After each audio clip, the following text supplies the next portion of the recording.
I will make them feel that they are the most important person in the building, always. And so I live by 3 things I'll share. One is, it sounds simple, but I listen. I humble myself and I go back and I talk to every cook. And so when I would go into a building, I would ask these questions. How are you doing? And are we taking care of you? Right. And you would get an answer back. Today on the Prosper Brief, our host Luke Kircher leads a dynamic conversation with 3 industry visionaries: Cord McLean of Bloomin Brands, Emily Austin from Ziosk, and Ray Johnson of ReCee's Leadership Consulting Group. Together, they explore the evolution of leadership, the role of technology in hospitality, and how to balance innovation while preserving authentic guest experiences. Welcome to the Prosper Brief, a show dedicated to elevating the future of food service for the hospitality, food service and hospitality industry. I'm your host, Luke Kircher with Prosper Forum. Joining me for the incredible panel today, we have Ray Johnson with ReCee's Hospitality. Yep. We have Cord McLean with Bloomin Brands, and we have Emily Austin with Ziosk. Yes. So thank you, team, for joining us. Thank you for having me. Thank you guys. Having Thank us. you guys. Glad to be part of it. Yeah. So conversation for today is we're looking at leadership in our industry and how that is continually evolving. And so what I wanted to ask each of you, just kind of frame up, is first and foremost, I want to start with a little bit more of your story. Let's talk 2 minutes on just the journey and kind of where you're at in your career, kind of the role within the organization that you have. And then we will transition into how that continues to evolve. So Emily, would you mind if I ask, would you like to start first? Yeah, sure. So my name is Emily Austin. I oversee the marketing at Ziosk. And my role there is to really start to build brand presence, to let people know who Ziosk is and what we are, the solutions that we're bringing to the table. I don't know if you know much about Ziosk, but we really pioneered pay at the table. And we didn't really have a strong voice in the industry to tell that story.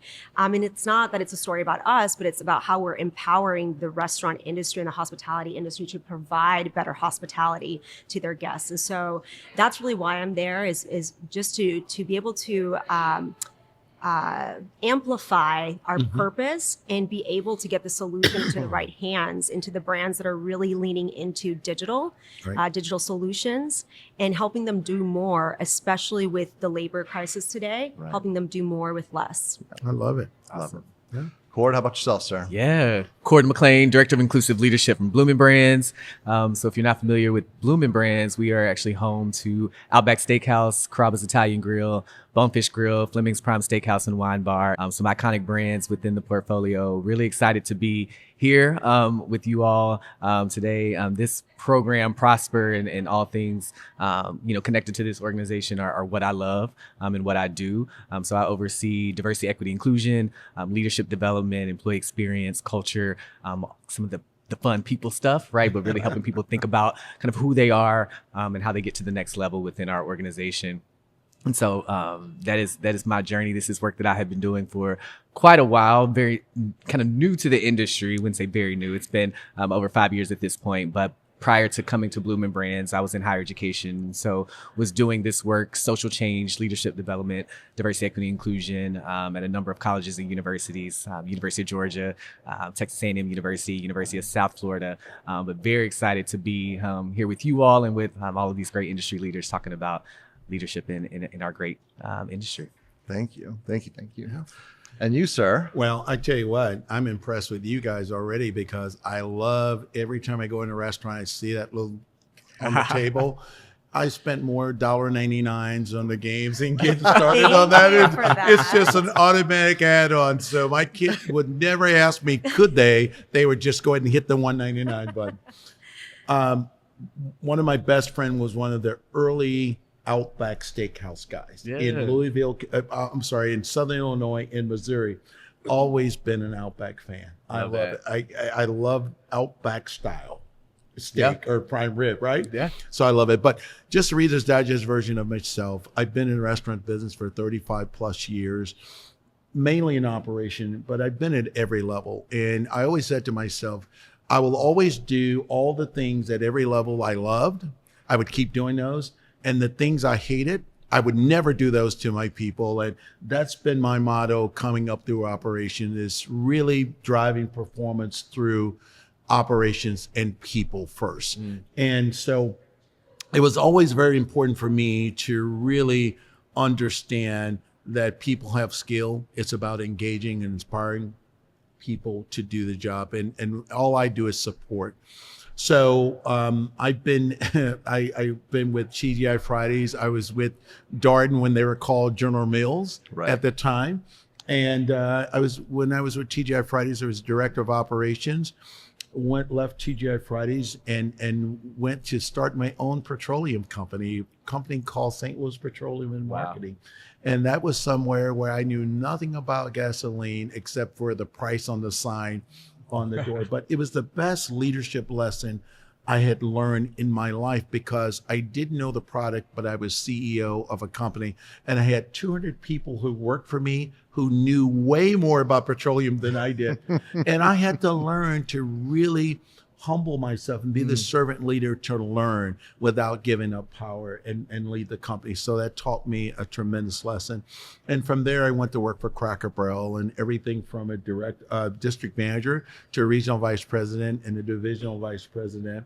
And I learned a ton there, because responsibility in a brand like that, an iconic brand like that, it was tremendous. And we went on that West Coast and we opened stores in the West Coast where we knew nothing about going to California.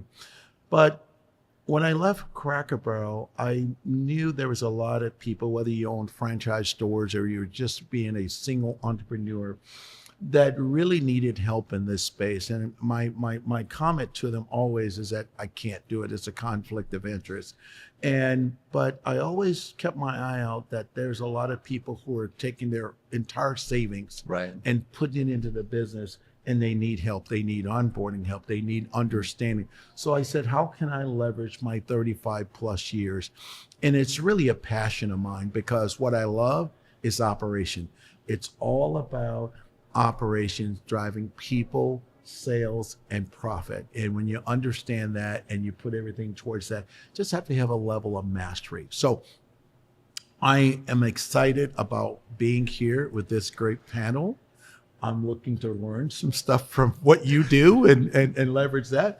But I learned from everybody I ever come across, Luke. And I tell you, I've sat and talked to grill cooks, and they've told me stuff that I would have never known. I've sat back and talked with waiters or waitresses, and they've told me things about service that I would have never imagined. So this is always a platform in our industry that we can always learn and become better in. Yes. Thank you. Thank you very much. Yes. And the setup for this, we're here at the Inspire headquarters for the Prosper Accelerator Retreat. And you touched on something that John Kelly spoke yesterday, who's the president for Inspire Brands. We were fortunate enough to have address our community yesterday, and that level of curiosity, right?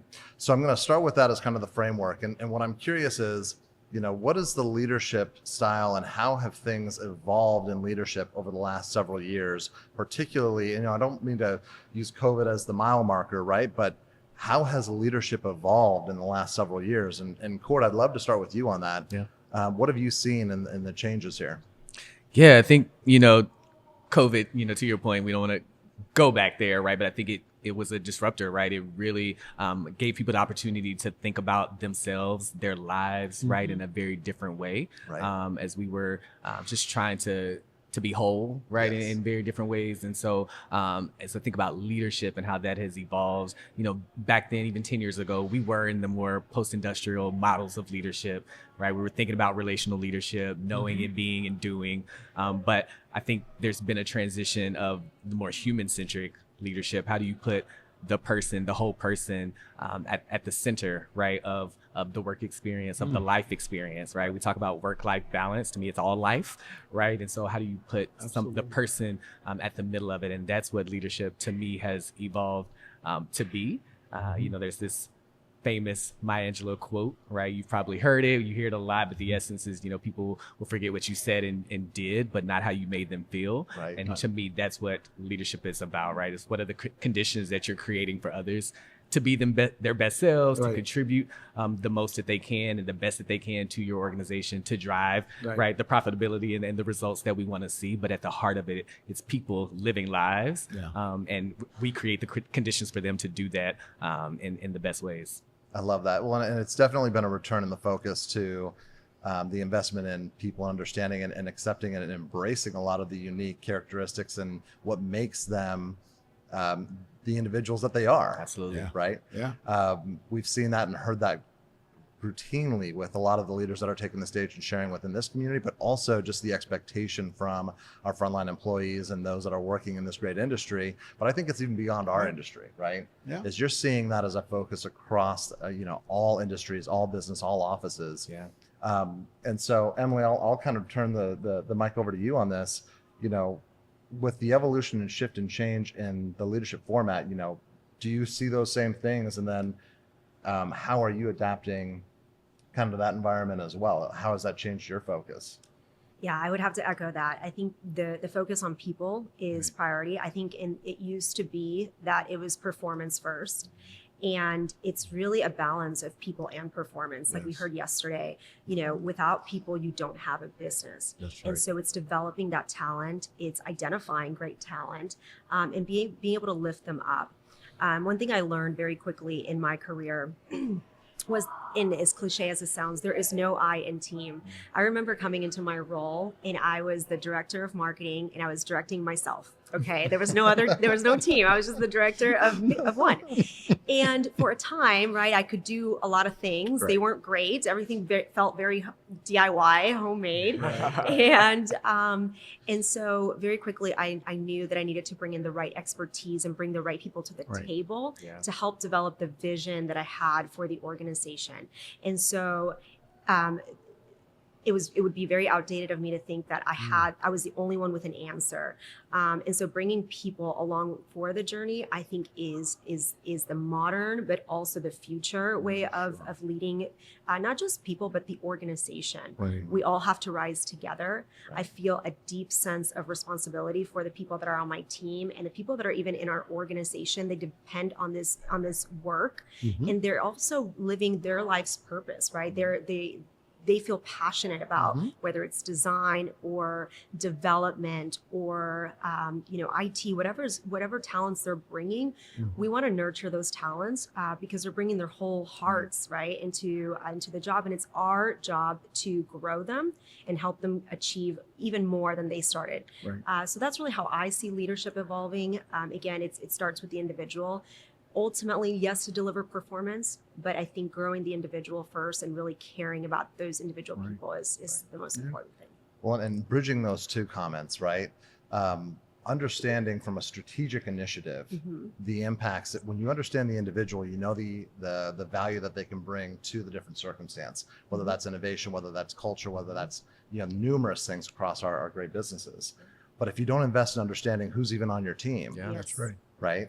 And so I love that bridge there. So I'm going to turn it over and ask you. Now, you've been in a multitude of industries. You had some incredible examples in your career, and you've also been an example. How has your leadership style evolved, given kind of the prior history, as well as stepping into this environment where there is just a multitude of experiences and a multitude of expectations to be successful in leading these individuals? Yeah, I first of all, I think you guys are spot on. And I think one of the misses, Luke, that our environment, the macro environment of the restaurant industry missed was that coming out of COVID rather, it changed. People were still using the same muscle that they'd used before COVID. Right. And it wasn't the same. People weren't there. People had options. People decided that I don't want to be in this industry anymore. And so we had operators and leaders coming out trying to manage the same way. And people said, no, I don't feel the same. I just came out of something that was earth-shaking to me. I might have lost a family member. The miss was the agility of leadership to manage with that and involve with that. And that was lagging. So one of the things that I recognized right away, it was a different muscle needed. It was a muscle of engaging, figuring out how people are doing first. How's your family? and then get into the business of the business. And that was new for a lot of operators. Yeah. And so one of the things that I did personally, that it was the beginning of my visit to understand how people are doing. Right. How's your life? How's your family? And people became committed to it because they know it was more than about the business. It was about, you care about me, you care about. And so now people would say, I got to choose where I'm going to work. Guess what? I choose you because it's different here. And that was really a big miss for the industry in general. And the last thing I'll say is that one of the disciplines that was needed was that no one understood how to manage during COVID. And so if anybody told you they had all the answers, you know, with the boss, they were lying to you, because I would go in and say to my people humbly, it's like, we're going to figure this out together, because fortunately, we've never been through it before. Right. But let's figure it out together. And I think just being humble and being a servant leader and say, I don't have the answers, but guess what? I'm in the foxhole with you, Right. and we're going to figure this out. And it made a big difference. And I think what that inspired was commitment.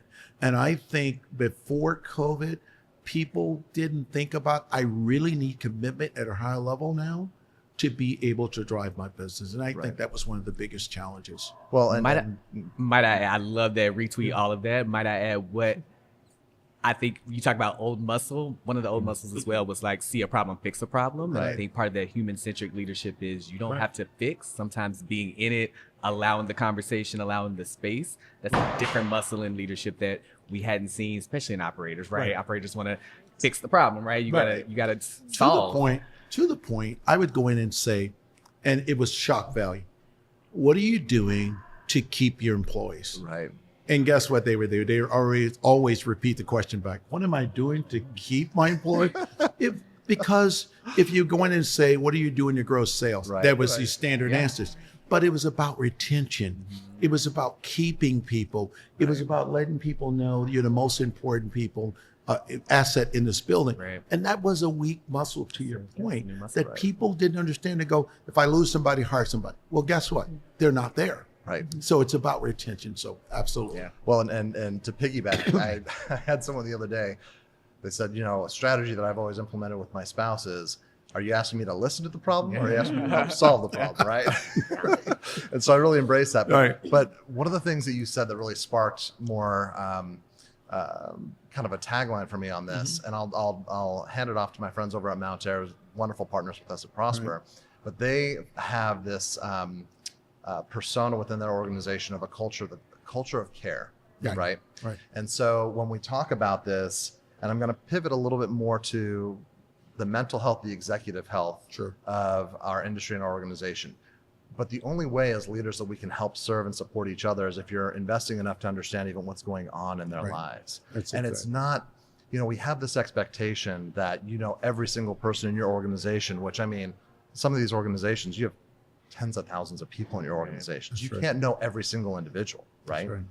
But with those within certain orbits of your proximity, how are you investing to understand and know at a personal level what's going on with them, their kids, their spouses, their extended family? I mean, we're in a time where, you know, how are you taking care of your parents, your kids, your grandkids, whatever it may be?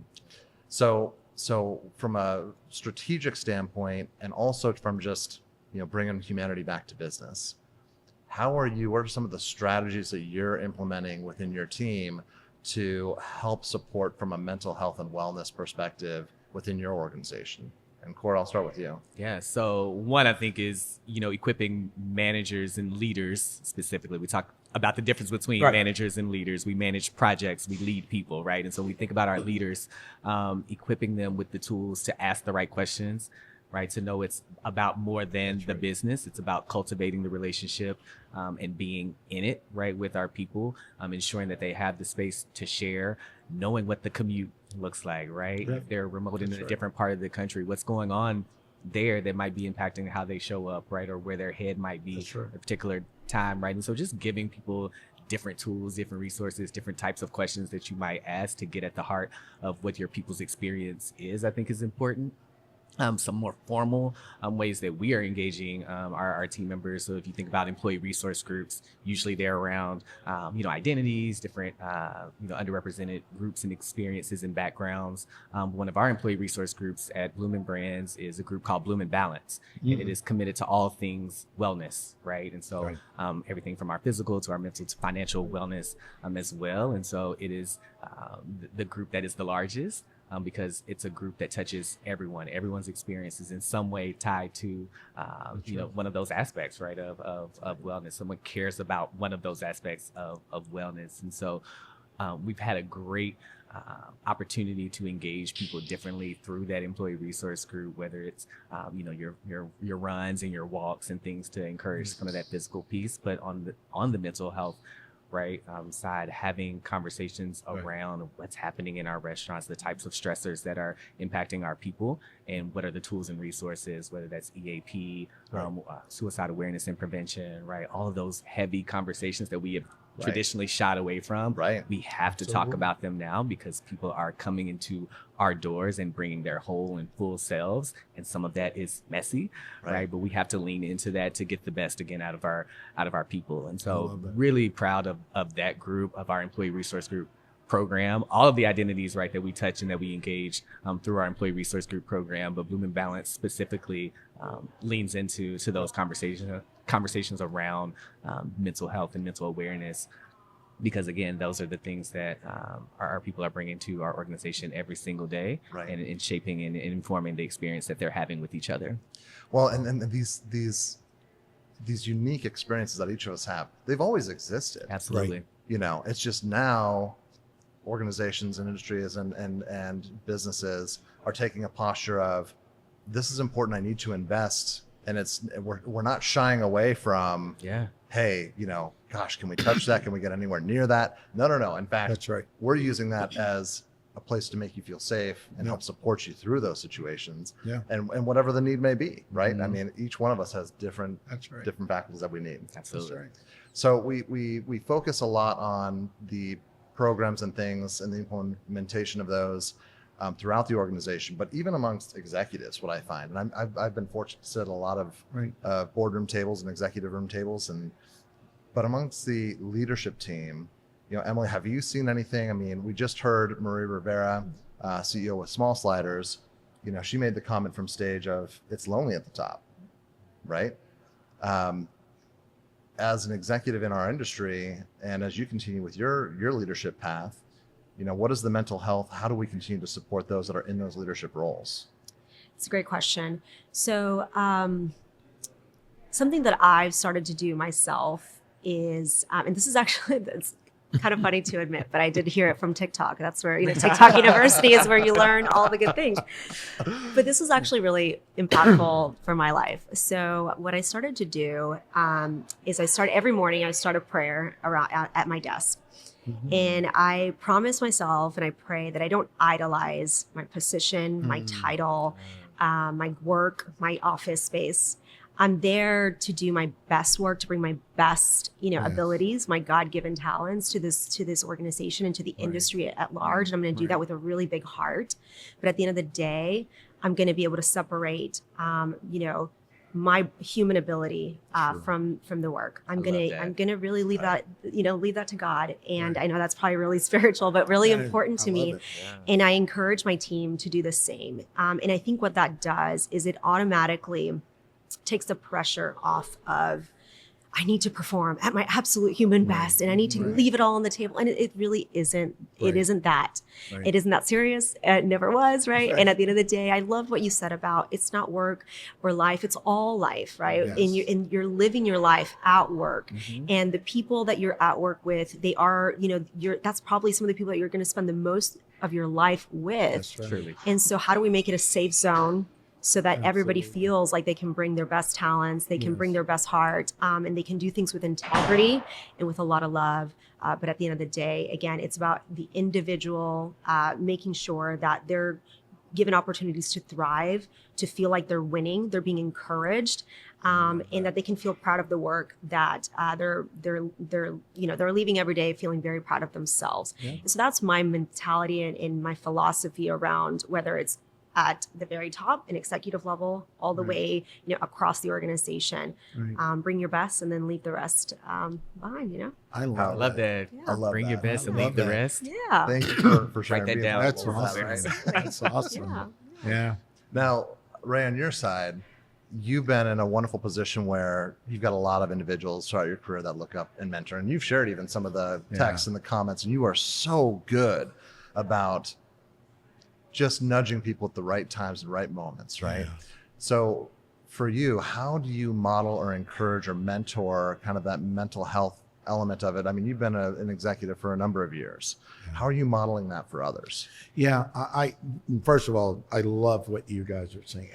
I wish I'm trying to sneak over to big notes, but Same, I gotta remember that, it's a great question, and I live by the motto. I just remember how I felt when, for example, when a vice president, when I was a general manager, and he came into the store, and I was going through a rough time personally. And he would spend a whole day there. This is, as they like to say, old school, back in the mid-90s or whatever. And you would almost not be visible because they would leave and not even know you. And so I always said I would never do that to my people. Right. I will make them feel that they are the most important person in the building, always. And so I live by three things I'll share. One is, it sounds simple, but I listen. I humble myself and I go back and I talk to every cook. And so when I would go into a building, I would ask these questions. How are you doing? And are we taking care of you? Right. And you would get an answer back. It wasn't like, thank you. But no, when you ask those questions, they will tell you. Right. Right. Two is, after I commit to something, my audio had to match up to my video. So if I said, we care about you, when I walk into the building, I better show the video that we care about you. And so that's sitting down and really, example, I never ate lunch alone in a restaurant. Hey, how are we doing? How are we taking care of you? How are we doing in our store? So it was always about our store, not my store, not their store, but our store. Yeah. And the last thing was, I use this phrase all the time, and it's really helped me. I said, even when I was asking questions, I would ask it like that. Hey, I'm seeking to understand. Right. That was my favorite phrase. I'm seeking to understand, because it doesn't mean that that person's wrong or I'm right, but I want to get their point of view, and I'm always seeking to understand. And people would just exhale and say, okay, the boss wants my understanding. He wants to know my point of view. So I love that it's really about engaging people. I think people have skill. I think what most leaders do, they try to get transactional accomplishment, but it's about discretionary effort. Right. So if I can get commitment, I don't need to tell you when it's midnight that you need to do this right. You do it because you love what you're doing. And that's the discretionary effort that you can't get. So that's my point of view. And that's the way I've always looked at You it. use that term discretionary effort. Yes. I love that. Share a Yes. little bit more. What is discretionary effort? There would be times that nobody would be in the building at TGI Fridays at 1:00 in the morning. I could have probably walked out and not had a perfect restaurant set up for the next day. But because I loved who I was working for, I knew he cared about me. I loved the brand. They cared about me. So guess what? It's not a compliant scenario. It's a committed scenario. So I'm going to take the extra time. I'm not getting paid any more money.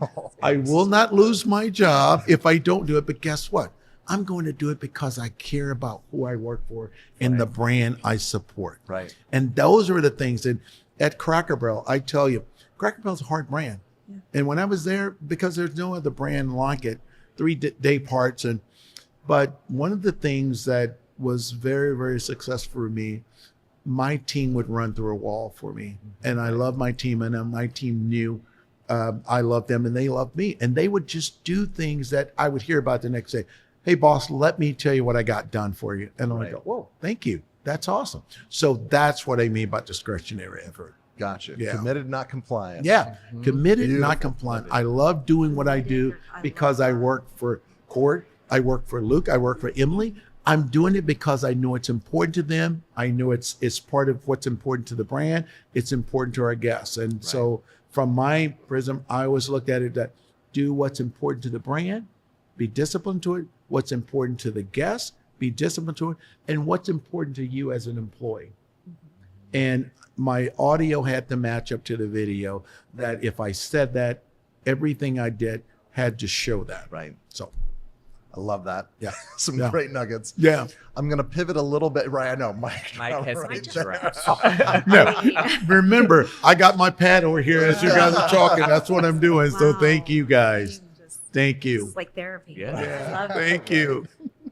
Yeah. So I'm going to pivot a little bit over to, we're in a time and phase, unlike any others, where adaptability and how the acceleration of innovation technology is just coming at such a speed and pace, right? And particularly, I mean, you're leading in that space with Ziosk. And, how do we help support our teams to adjust to the pace and cadence of adaptability and innovation? I mean, how are we training and supporting them in their success story and journey? Such a good question. I hate to be repetitive, so I'm sorry I continue to talk about the human experience, but I think it's a very important part of it, especially as we're talking about technology, because there's a very fine line, and especially with the advancements of AI, there's a lot of conversation around, is AI going to now take over everything? Much like a few years ago, is technology going to take over everything? And I think what we've learned over time is that there is no replacement for the human connection. Yes. Right. There are tools that will help advance and streamline and make things better, but there is no replacement yet for the human connection. Right. So I think that at the heart of everything that we're doing, we're always thinking about, okay, how is that going to impact the individual, whether that's the guest or that's Yes. the service team Yes. or the business at large. How will this have an impact on them? And so I think it's a very fine balance. It's something that you have to orchestrate. Especially in the technology, you have to prioritize that Yes. everything that you're developing at the end of the day is for a human to experience and Yeah, to get sure. something out of it.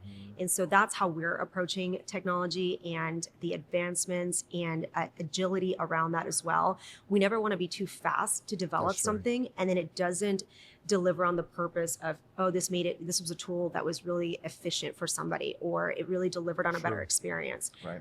So I say agility is one of those things where you also have to, you can't go too fast, you can't go too slow, but you really have to make calculated That's right. steps Right. to make it great. Yeah, We're very committed to the experience, and we understand the responsibility that carries at the business level, at the human level, and so we're very careful with that. I love that. Love it. Yep. And Cord, I recognize and realize you're not necessarily in a tech role or function directly, but innovation happens in a multitude of ways that manifests For itself sure. within the organizations, right? And so within your space and how have you experienced and seen, innovation, but more importantly, I want to focus on when you look at what are you innovating and the partnerships that are driving those things. How are you evaluating what areas are you looking to innovate within your business? So for example, whether it's different programs that you're looking to roll out, how much of that calculation is part of, okay, this is the organization, the brand behind it that is going to be implementing and rolling these things out. That partnership piece is so critical to the success story. Yeah. Can you share a little bit about kind of Yeah. how you look at and evaluate those I was pieces? going to say the partnership piece. That's that, right? That's the key. And we have great brands within our portfolio, and being able to test and learn with them is so important, right? Being able to look at my Fleming's team and say, hey, we have this idea that's a people thing, right? But before we go system, like, let's see how this works, right? And so a lot of pilot, a lot of test Yes. and learn and troubleshoot happens in our space as well, right? And so great opportunity to really think about mindset, right? When Right. I think about adaptability, flexibility, it's mindset, right? Sure. And we talk about fixed versus growth mindset. It's one of our competencies, our leadership competencies at the individual contributor level, right? Right. So you're not even waiting to get to director or VP before you're thinking about growth mindset. Everyone in our organization, from our individual contributors and up, are thinking about, hey, here's the SOP, right? Here's the playbook.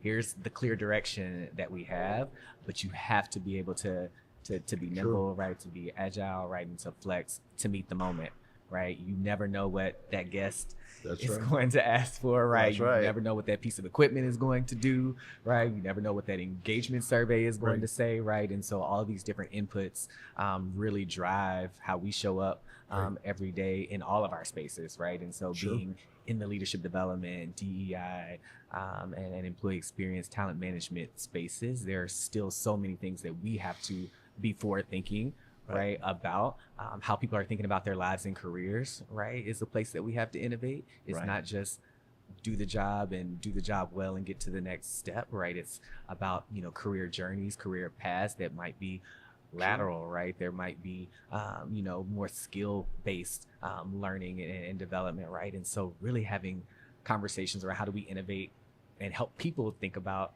their own lives and careers in a different way is the space that we're in right now, right? And so, this idea around adaptability and flexibility, to me, it goes back to, and it's all rooted in mindset, right? And getting out of the fixed mindset and really leaning into what's the art of the possible, right? And how can we help people along that journey?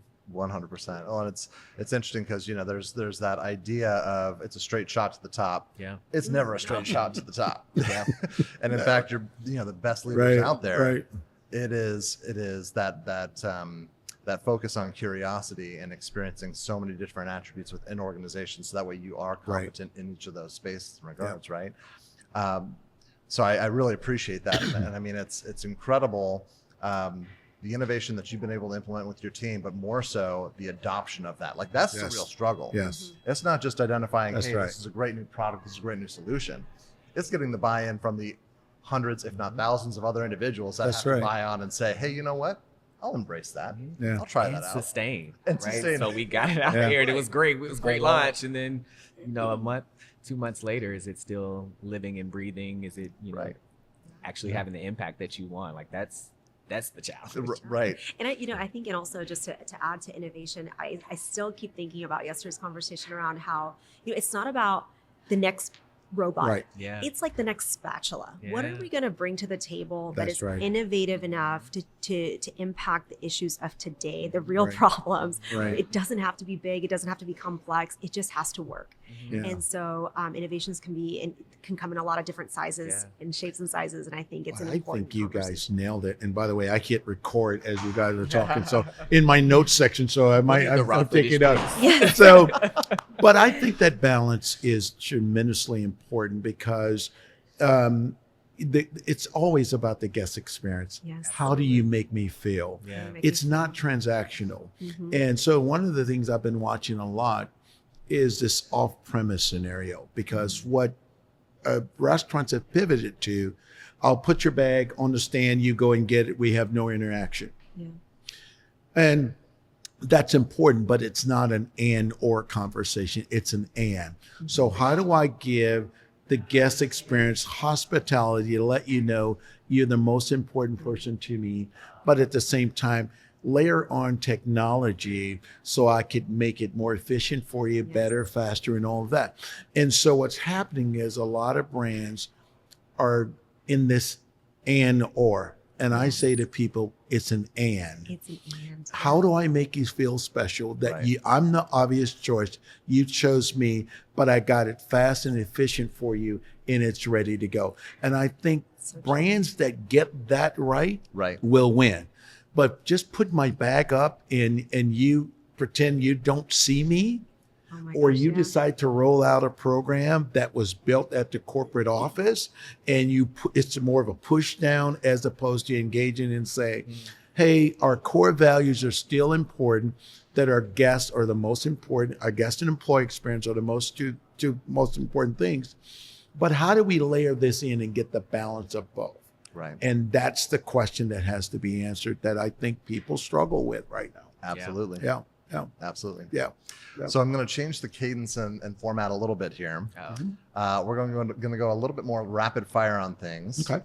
I'm going to ask for a SWOT analysis, and we'll keep kind of the rotation just so it gives you a little bit of time to get ready for the next one. But when I frame this, I want to ask, SWOT, strengths, weaknesses, opportunities, and threats. I'll let you interpret that from either kind of your role or function within the organization or just more 30,000 foot view holistically for our industry.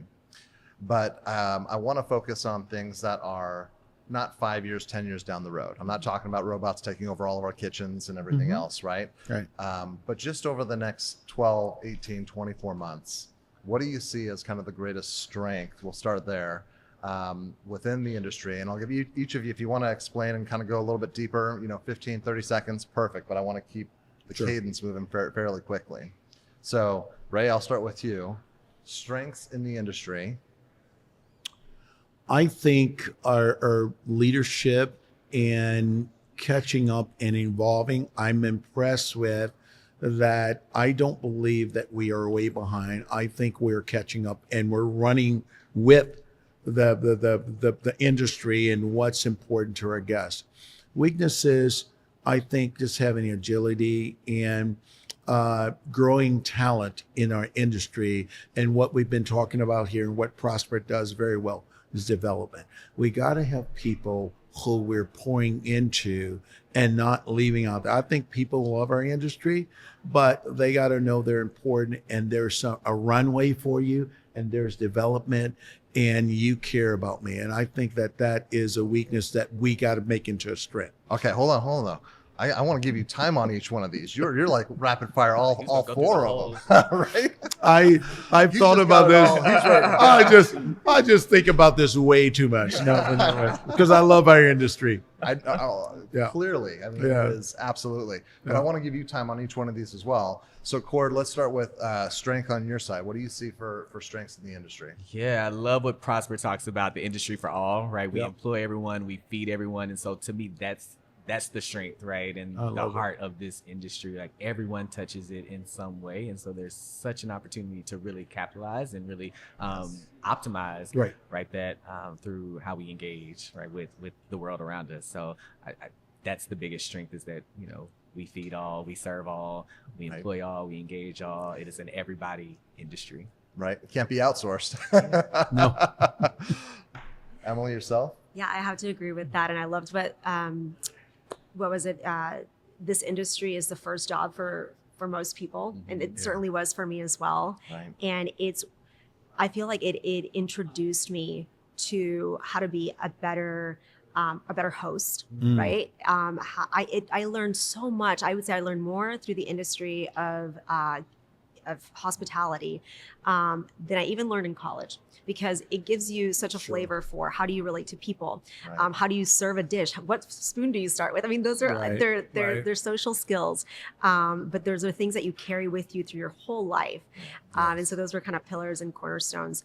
But as it pertains to what I'm excited about and what I think are the key strengths right now of this industry is the efficiencies that are being created through technology. Some of my favorite moments right now engaging with whether it's a retail brand or a restaurant are technology driven. Some of my favorite things that came out of COVID were curbside pickup. Right. Okay. That was a service that at one point I thought was only reserved for like the very wealthy or the very, the famous people, but now it's accessible to everybody. Being able to just pre-order, pick it up, or have somebody delivered it to your home. That type of service is incredible, especially with how fast the world is moving and just how busy we all are. To be able to have and access something like that is phenomenal. Even digital keys for your hotel room, being able to bypass the service desk and go directly to your room because you're tired and you're ready to get your evening started. Right. All of those things were birthed from the need of efficiency. Technology is able to deliver that, and that's what I am the most excited about. I think that needs to be paired with some other things I'm sure we'll talk about, but I think it needs to be paired with security. Yes. I think it's really important. I think we need to not overlook security, especially as people are coming into your home delivering goods, or we're putting our kids in Ubers. Now there's Uber teens, things like that. We got to be thinking about safety for all. And then again, it's just making sure we don't lose sight of the hospitality of it. And I think you said it so well, making sure that we're training the people so that it's not about this or that, or it's not about technology or the human touch. It is a complement. Right. And I've been to restaurants where even with technology or without, it's how that server made me feel about the experience, right? And it's how they took care of me, and the technology or not was the icing on the top. So that's what I'm excited about is continuing to create efficiencies and better experiences. So I did not mean to interrupt you last time, Brad. No. You were just so rapid fire on this. You're ready to go. You know the answer. Yes, I just think about our great industry all the time, and what keeps me up at night is like, it's stop doing that. It's you need to be thinking about this. So anyway, I'm very passionate about it. So what do you see as the weakness that we should be keeping an eye on for the horizon? What's the greatest? I know you started on that and I interrupted you, so I want to go back to it. Well, one of the things I think is very important, and Emily, I think you said it, 90+%, I don't know the exact, are people who have had some experience in the restaurant business. Right. And so at some point they say, I'm going to do something else, or I didn't like what I see, or some people say, I want to be in this business, but it's not for me. And I think part of that is because it goes back to the audio video. What do we tell them about the business, and what do we show them about the business? And you say it's great. I see it's not. I see a work-life balance that's not there. And I think we have to provide clarity there. And so my motto is now about restaurant. I mentor some students at Kentucky State and Tennessee State that were not thinking about this business, but when you provide clarity and you keep it simple and you make it align, they go, oh, I did know this. Here's what I thought. Here's my expectations about it.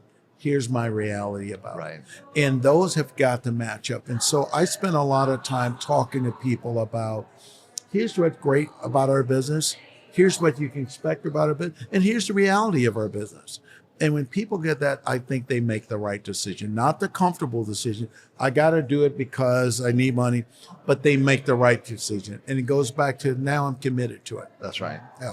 Well, and the need to continue to work for the money, Right. that is only a short term. That's right. They will find other paths, other opportunities. There's a lot of ways to make an income. Right. It doesn't have to be in our industry. We've got to be an employer of choice. Right. Right. Exactly. Cord, what do you see as the greatest weakness for us? Yeah, I think similarly, and this is one that could be weakness, opportunity, threat. We could be a combo here, but I think that first job kind of mentality or that perception could also be the biggest weakness, right? For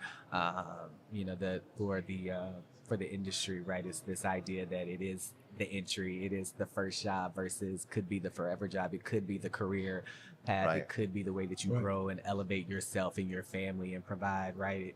It could lead you to so many different opportunities, right? But if the perception holds that it is, just that thing you do to get you through school, right? Or it is that first, job, I think, while that's exciting, right? For us as an entry point, right? It could also be a big weakness from a talent perspective, right? How do we really equip and engage and retain talent for the next level if that is the mindset, right? Or the perception that we lean into as an organization or as an industry. Well, and I really appreciate that. And I mean, for us on the Prosper side, that's one of those things that we really focus on as well is the identification of that talent and development, right? We're the first employer for so many individuals. The ability for us to retain talent. I mean, it's kind of like when you first start using a product, you stick with that product because you know it, you love it, you trust it. Exactly, right? So why are we hemorrhaging so much of our great talent? So we've got to go back to identifying that talent, helping to foster and provide them a roadmap of, hey, there's some great opportunity here. Yeah, this is the employer, this is the industry that you should be sticking with, right? Right. So Emily, yourself, weakness in the industry. Yeah, I think we touched on it a little bit, but I think the biggest weakness is where we are losing the hospitality. Right. We just are. There used to be a time where I could go to a hotel and my doors would be open for me, or I'd go to a restaurant and they would remember my name, or they would know those little touches, all those little touches that were so important to the experience. And it's very rare to see that now. Even if you're paying top dollar, you're going to the best restaurant or the best hotel, the hospitality feels like it's getting lost. Simple things like a please, a thank you, may I get your door, eye contact. Those are simple things that should never be lost. And somehow, and I don't know if we're just not doing a great job of modeling that for the next generation or for the next group that's coming through, or maybe we're relying too much on, maybe we're taking it for granted and we think that's what everybody is supposed to do, so that's what they're gonna do. But we can't. I think we need to be intentional about training our people to bring hospitality to the table. That is your number one job, is to serve and to make your customer, your guest, feel seen, feel valued, and feel like their investment of that time with you at that restaurant, making the choice to come to your restaurant, to your venue, was a good choice because you're going to take care of them. And I feel like that's getting a little bit lost. That I would say that's the biggest weakness. Well, and I love it, but it's the authentic hospitality. I mean, that's the thing, is it's got to be that personalized. The scheduled things where it actually, I think it does more damage than good when you have more of the scheduled hospitality moments. Somebody sends you a gift and it's like, that is totally the wrong thing. Right. And Luke, to your point about authentic hospitality, and to your point, Emily, about that. So I always say the best committed guest in a restaurant is the one you recovered, and you show them that we made a mistake. I personally want to make it right. I care about you. It's about that transaction, and we did not meet your expectation. Let me personally take care of that, and let me go out of the way. And Luke, you and I both were in Florida, and our prayers go out to the families who've been affected by Milton. But Luke and I was down there. So I'm calling airlines. My family is with me. I want to get out. I don't want to push the number 3 and get a recording. I want someone to care about my flights have gotten canceled. There's a Cat 5 hurricane coming. So those type of things that when I push, I want to speak to someone. I want someone to care about what I'm experiencing. You don't have to solve it. I just want you to chat with you and engage it. So I say all that to say, I think it's very important what we're talking about at this table, because again, it's not an and or conversation.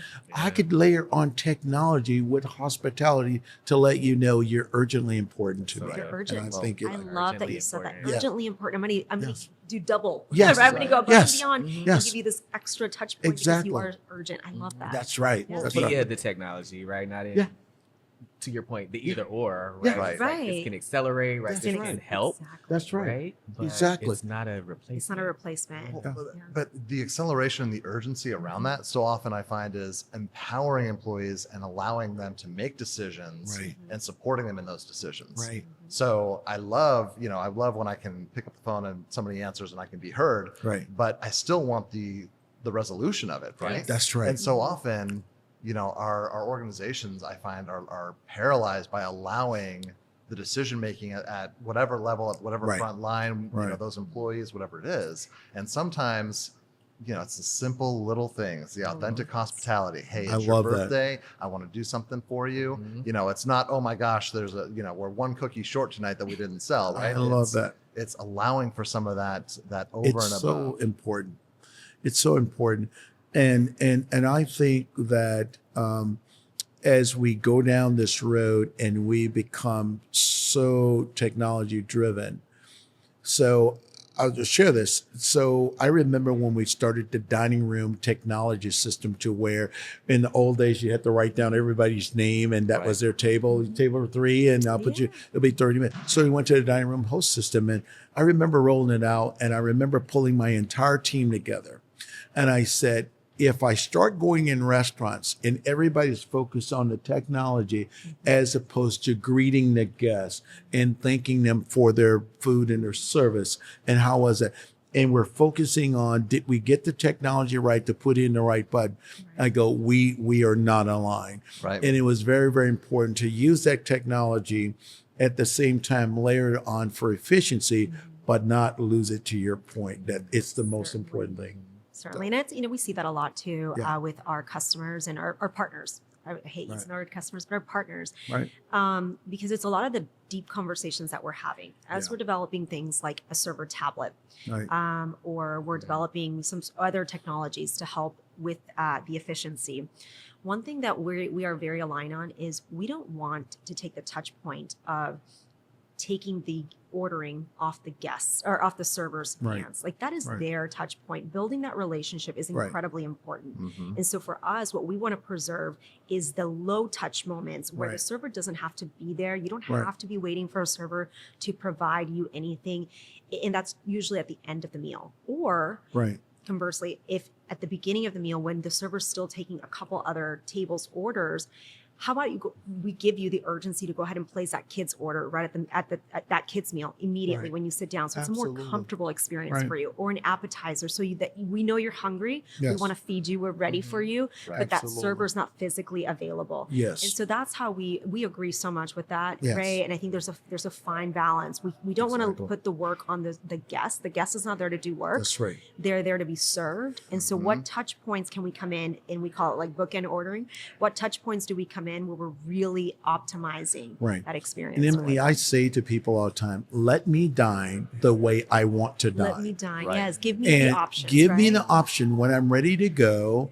I don't want to be looking at, let me dine my experience the way I want to dine. And when you recognize that, in which I think you guys are doing an awesome job with it, because when I'm sitting there and I'm in Texas Roadhouse or I'm in Outback, I get to decide, I'm tired of sitting here having the conversation. I'm ready to go. I'm ready to Right. go. That other 10 minutes for me looking for a server, waiting for them because I've told them no, I'm not ready for the 3 times in a row, it's not their fault. Right. But it's really important that we continue to layer that on. And I think it's great. No, it's so true. And you also have to think about the server, right? We Right. think deeply about the server's job and the responsibility we have to help them Right. earn a living wage, Mm-hmm. right? Yes. And so much can be lost at the point when your guest is ready to leave and they cannot find you. And you may That's have just right. delivered the most exceptional experience, but they can't find you. Now they're frustrated and now your tip is impacted. That's right. So again, we think about we look at the big picture, we look Right. at everything, and we Sure. look at, are we doing the right thing by That's the right. service team, by the guests, That's for right. the business, and and at what touch points are we an invited guest at the table, and at what touch points are we need You're to just exactly be in right. the background. I love that. Yeah. I love that idea. And I kind of interpret that almost from a technology perspective, being an invited guest, Yes. right? At what point do you invite the technology to participate in Correct. the experience? Correct. That's very important to us. Yeah. We talk about that a lot, which is why games are at the heart of our Yes. experience. We talk about turning meals into moments. Yeah. And so, if I'm on an awkward first date, how do I help you create a moment, spark a connection around the table with a game or a shared experience? Right. If I'm having dinner with my kids, how can I engage them in that experience? And now we have a memory that was made at Outback, or it was made, at Right. one of our favorite restaurants, and that does become a favorite place for us. That trivia game is The just- trivia around the table, it's so fun, right? That trivia game is just like, my And it's kids, my wife was, look, all right, get to the trivia. I go, you have the same trivia on your iPad that you just got out of the car with. They go, no, we want know. this trivia. So Thank you kudos for to you saying guys. that. Yeah. It is. I mean, and so it's so important that we recognize that we get to celebrate moments with people Yes. that are at that table, and so again, it's about preserving those moments, making it extra special. What else can we do to add to the hospitality to make Yes. your restaurant a memorable experience, a place that your family wants to come back to, a place that you want to come back to, and Yeah. when you think about it, it makes you feel joyful. Yes. That's right. That's So just to close out this segment, final one, very quick, rapid fire threats that you see in the industry. I believe that development, and this starts with people, and I don't mean to be redundant, but I believe it starts with people. It never starts with profit. It never starts with sale. It starts with people. And I think unless we stop, drop, and roll on development and engaging people in our industry and getting talented people in our industry, and just rapid fire, I'll say this. I have a young man that I engaged with him as a sophomore in college that had been very successful in the restaurant business throughout high school, said that I did not want to go. It's in the restaurant business. It's not for me. And I walked him through a runway. Year 2, we're going to get you in as a team lead. Year 3, we're going to get you in some training. And once you graduate, you would be able to go in as an associate manager somewhere and make X amount of it. But walking him through and being that committed development for him. Without that, he said, I would have never stayed in this industry. And we're losing people by the tens and hundreds and thousands that want to be in our industry, but don't see the runway or the attachment or the engagement that they need to see. And I think that's a weakness, because I think technology cannot outrun development and what you spoke of, people engagement. And I think that's a weakness for us. Thank you. Threats, Cord. Choices. I love that. Options and choices. I think multiple levels, right, of choices. I think first you look at the macro environment and everything that is, going on. People have to make choices, right? We are, strapped in a lot of ways, right? People are choosing whether to dine in, to not dine, right, to eat at home, right? And so people have to make different decisions with their money in this environment right now. And so I think choices are just fact of the matter, right? The macro environment right now is kind of dictating kind of where we are and how we are, decisions that we have to make, right? About pricing and things like that, right? So choices definitely kind of impact us in a lot of ways, and it's a big threat. And I think the next layer is, if someone does make the choice to come in to a restaurant, they have so many options, right? So they have to make a choice, and you are just one of many, right? And so how do you stand out, right? How do you differentiate yourself? How do you stay core and true to who you are as a brand, right? But then also, what's that differentiator? Kind of what's that thing that you maybe do differently to bring people in the door or to get them online, right? Through an off-premise experience. So, to me, those are the biggest threats. People are making a lot of decisions and a lot of choices every day. And, the first is if they can even come to us. And if the answer is yes, it's which of us do they come to? So those are big threats. All right. I have to agree with that. I have to add, I think the threat is really value, because as the economy continues to change, how do you bring value without it being about pricing? And how do you create value that's bigger than that? Yeah. At the end of the day, people have to eat. So we know that, and we're providing an environment for them to do that. And not to mention, dining out is so much more than just eating, right? It's entertainment. And so how are we providing overall value where they are ultimately choosing you because the spend was worth it? Not just in dollars, but what they got out of it, the experience, that was worth it. And there's many times I've been to restaurants where maybe it was a lot of money, but it was worth it. We had a great time. We'll go back there again, and we'll save our pennies to go back because we loved it. And the economy is going to ebb and flow, but if I have a special moment and I'm going to make a decision, I'm probably going to choose that place again. So how do you preserve the value so that, again, it's not about monetary value, but it's holistic? That's right. I love that. That's great. Well, team, I sincerely appreciate each of you. I think that brings our time to a close here. So thank you so much for participating in the Prosper Brief. Ray Johnson with ReCee's Consulting. Yes, sir. Absolutely. Think of the candy bar. Right. Cord McLean with Bloomin Brands and Emily Austin with Ziosk. Thank you so much. Thank for you. having You all us. had a wonderful time. I'm going to ask for This one was thing. fantastic. Just like we did when we were kids on a athletic team. Hands in real quick. Ready? Love it. Prosper on 3. 1, 2, 3. Prosper! Thank you for tuning in. Today's conversation with Cord, Emily, and Ray offered invaluable insights into leadership, technology, and the heart of hospitality. Don't forget to subscribe, share, and join us next time for more inspiring discussions shaping the future of food service.